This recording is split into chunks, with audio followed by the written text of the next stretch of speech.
नमस्कार दोस्तों, स्वागत है आपका न्यूज प्लॉट के विशेष कार्यक्रम द पॉलिटिकल प्लॉट में।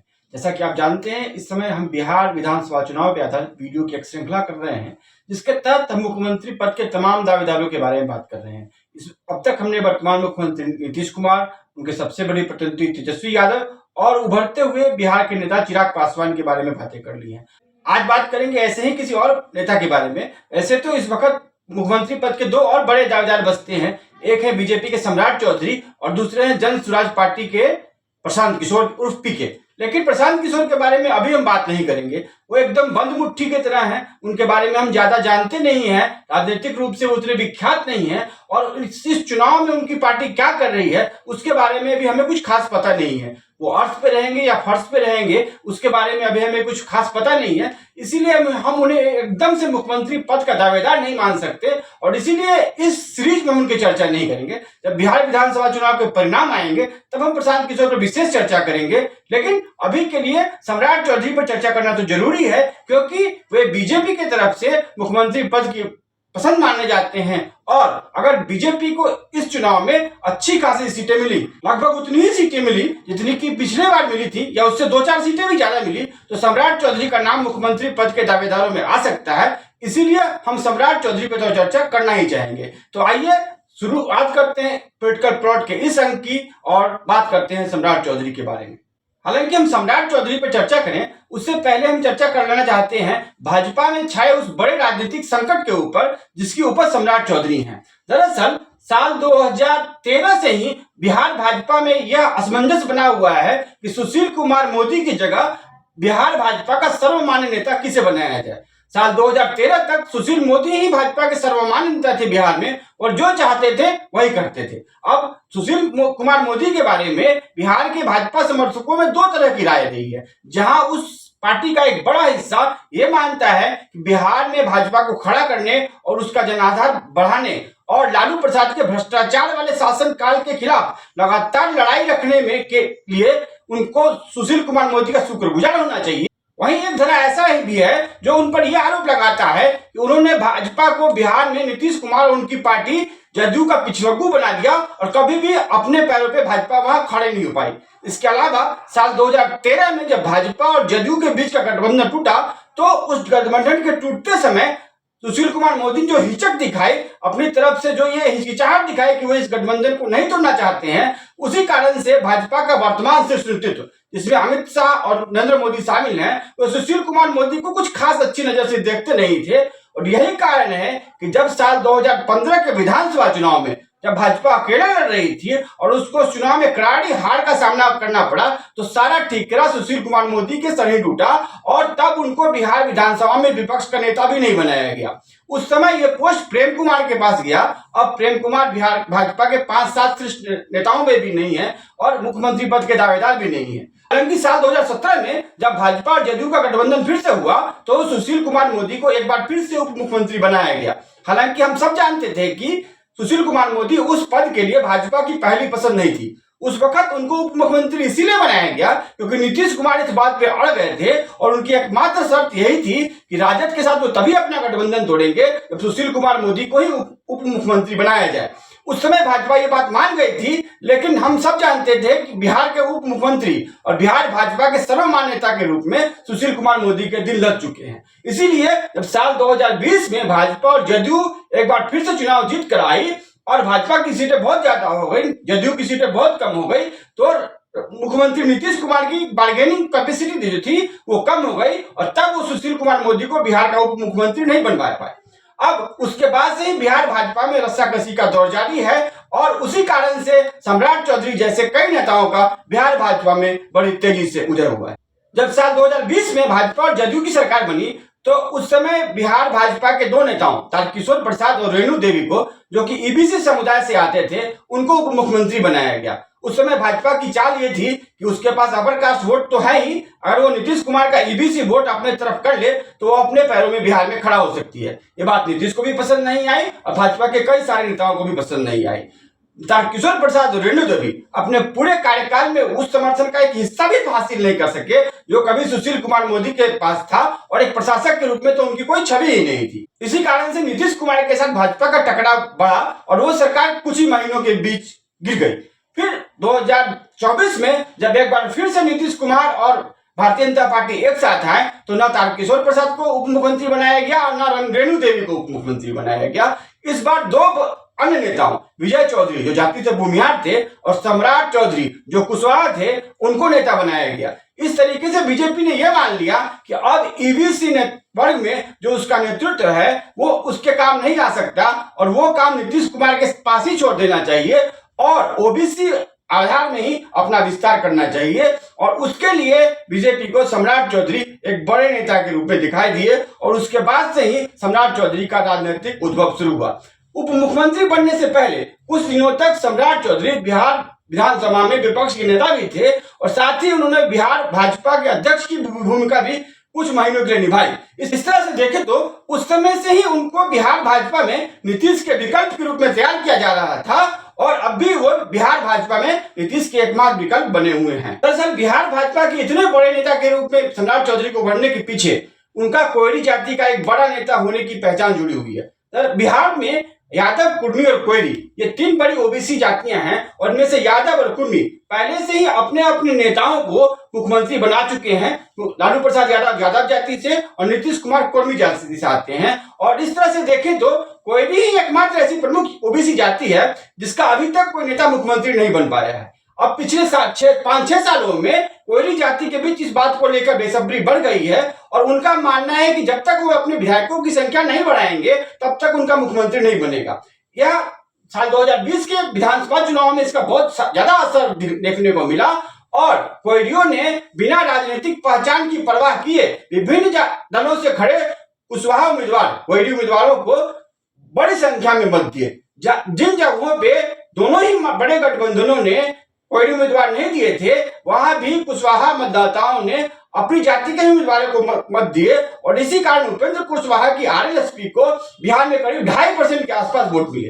अब पिछले विधानसभा चुनाव में ऐसा हुआ कि कुशवाहा मतदाताओं की इस तरह के टैक्टिकल वोटिंग से महागठबंधन को बड़ी बढ़त मिली और लगभग 1 दर्जन सीटों पर उसके विधायक जीते। इसके पीछे का एक प्रमुख कारण यह था कि महागठबंधन जिसके पास पहले ही से यादव और मुस्लिम मतदाताओं का एक बड़ा वोट था, उसमें अगर कोयरी उम्मीदवार अपनी जाति का वोट ले आते हैं तो ये जो पूरा योग होता है वो काफी बड़ा बन जाता है और वो उम्मीदवार एकदम आसानी से जीत जाता है।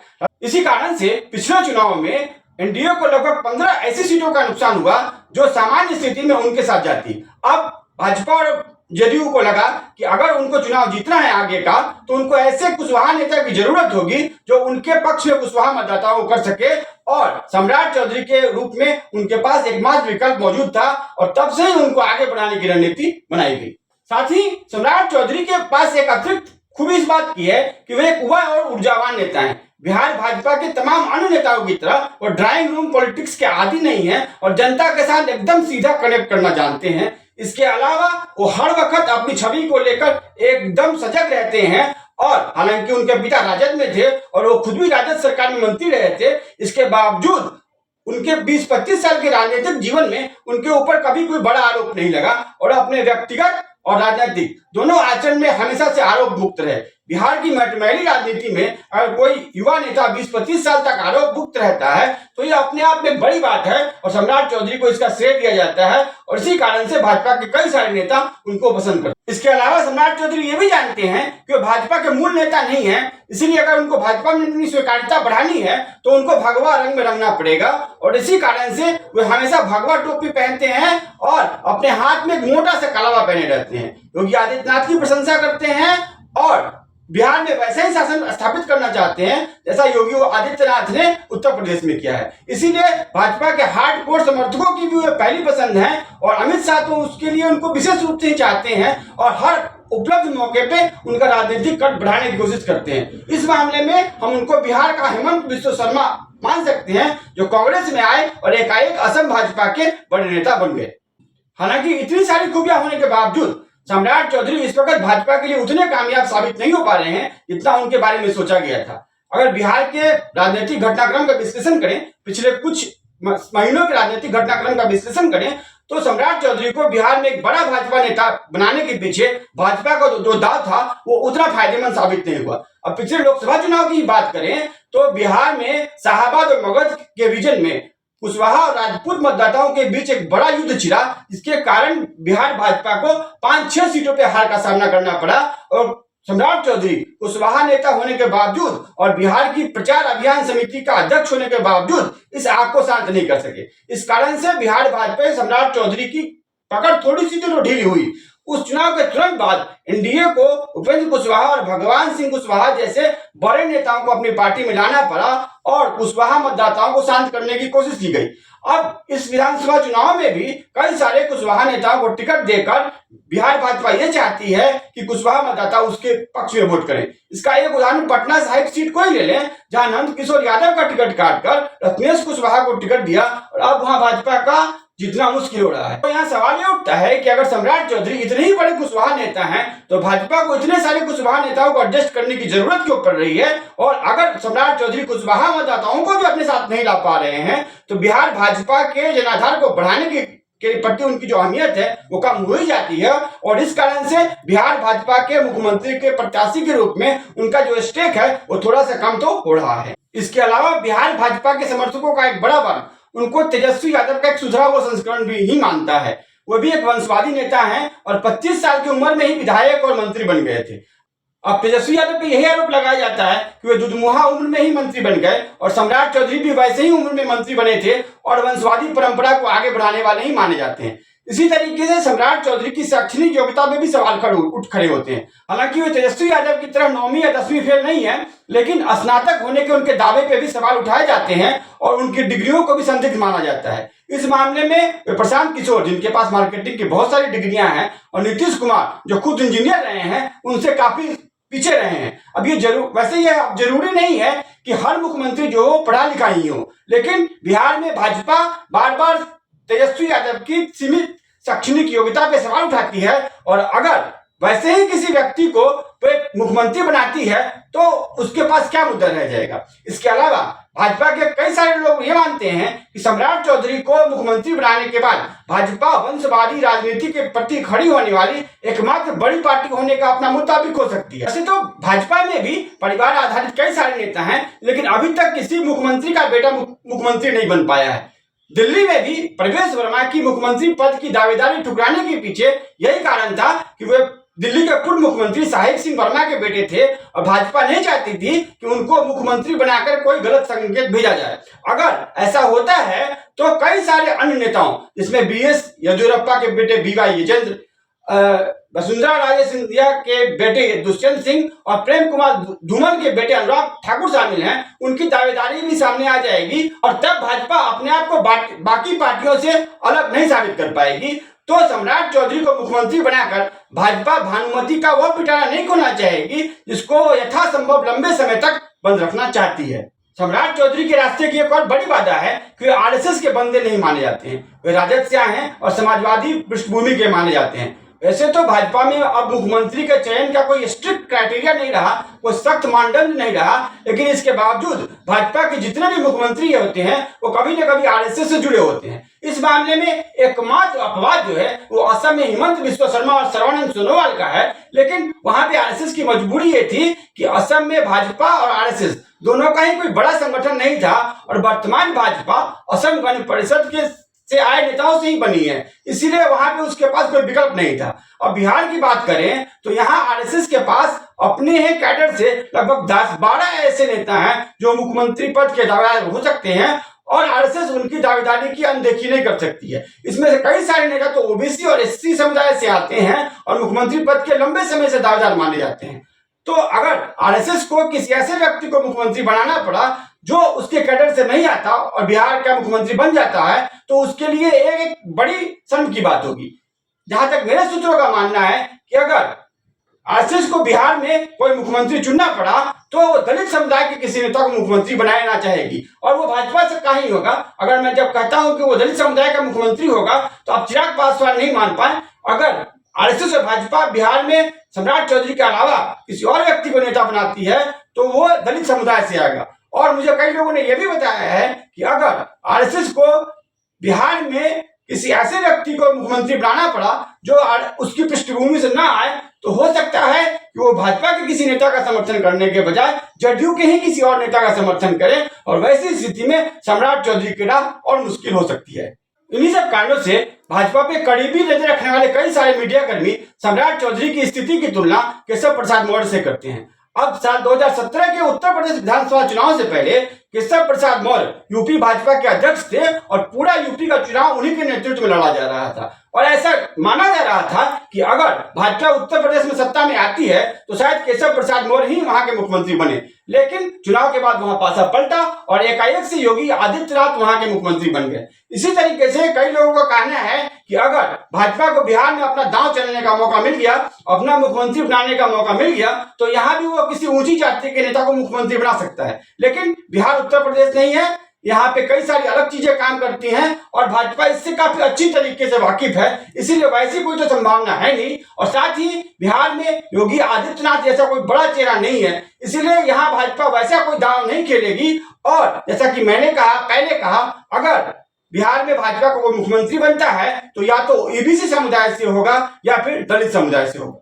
हालांकि इन बातों का यह भी मतलब नहीं है कि बिहार का मुख्यमंत्री बनने की सम्राट चौधरी की संभावना एकदम शून्य हो चुकी है। बहुत कुछ निर्भर करेगा कि इस चुनाव में कुशवाहा मतदाता किस तरीके से वोट करते हैं। अगर कुशवाहा वोट एकमुश्त भाजपा के पक्ष में जाता है तब तो भाजपा और जदयू की सीटें बहुत ज्यादा हो जाएंगी और भाजपा 70-80 के आसपास सीटें ले आएगी और एनडीए 160 से ऊपर चली जाएगी।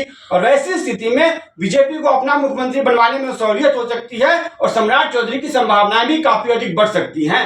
लेकिन अगर कुशवाहा मतदाता पिछले विधानसभा चुनाव की तरह ही वोट करते रहेंगे और सीट दर सीट अपने ही जाति के उम्मीदवारों को देखकर वोट करेंगे तो सम्राट चौधरी की अहमियत काफी कम हो जाएगी। एनडीए को 130 के आसपास ही सीटें मिलेंगी और वैसे हाल में तो नीतीश कुमार को मुख्यमंत्री बनाए रखने के अलावा भाजपा के पास कोई चारा ही नहीं रह जाएगा। इस तरह से कुल मिलाकर देखें तो यह विधानसभा चुनाव सम्राट चौधरी के लिए एक बहुत हाई रिस्क और बहुत लो गेन वाला चुनाव है। अगर इस चुनाव में भाजपा अच्छा करती है तो हो सकता है कि उसकी संभावनाएं बढ़ जाएं, लेकिन अगर भाजपा खराब करती है और सम्राट चौधरी कुशवाहा वोटों को भाजपा और एनडीए की तरफ आकर्षित करने में विफल रहते हैं तो मुख्यमंत्री बनना तो दूर, उनके पास अभी जो पद है वो भी पद छिन सकता है।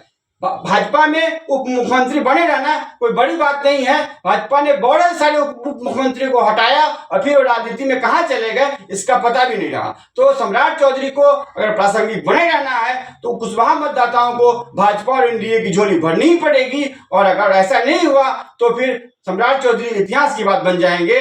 तो अभी हमें देखना है कि बिहार में सम्राट चौधरी अर्श पे जाते हैं या फर्श पे चले जाते हैं। तो आज के पॉलिटिकल प्लॉट में इतना ही। अब बिहार के बड़े नेताओं के बारे में जो हम सीरीज कर रहे थे वो खत्म हो गई, और अब जब अगला वीडियो करेंगे तो बिहार चुनाव से जुड़े किसी और बड़े मुद्दे पे बात करेंगे। तब तक के लिए दीजिए इजाजत, और बिहार चुनाव की ऐसी ही और खबरों के लिए लॉग इन करें हमारी वेबसाइट newsplot.co.in।